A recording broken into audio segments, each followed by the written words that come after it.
We'll take you live to Cold Country.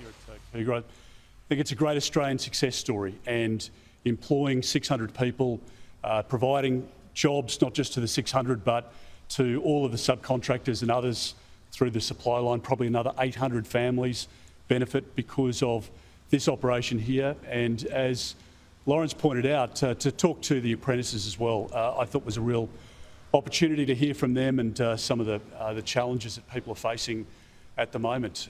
It's a tough situation for many families across the country at the moment. The Prime Minister promised before the last election on 97 occasions that power prices would go down by $275. Instead, they've gone up by $1,300.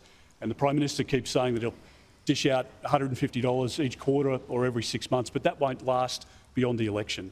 Australians know that they have been going backwards under this government, and the Prime Minister has walked away today from his commitment to the $275 reduction. Jim Chalmers won't even say the word, and it demonstrates that you can't trust this Prime Minister in terms of what he says before an election compared to what he does after. There is a lot of debt that's been run up by this government, $1.2 trillion, as we saw in the budget papers, and that is going to be paid for by the next generation, $125,000 per household. That is a very significant debt. It's going to make it harder for future governments to provide support and to cut taxes and provide all of the services that Australians would want from their government.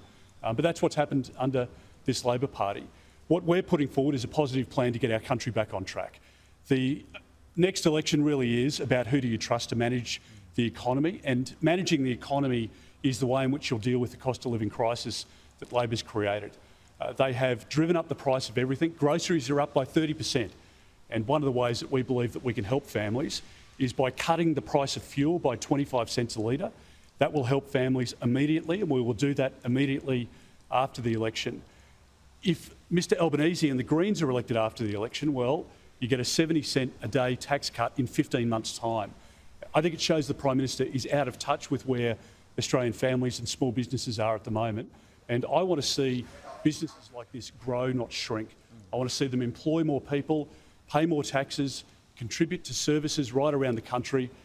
And we live in the greatest country in the world. But I can tell you, for a lot of families at the moment who are working second and third jobs, they really are struggling under this Prime Minister. And the Prime Minister can be out there boastful and telling people that things have never been better. But the fact is that families are hurting at the moment. And I want to make sure that we can have a safer country, that we can restore the dream of home ownership, and that we can get the energy mess sorted out. And if we do that, then I think we can get our country back on track.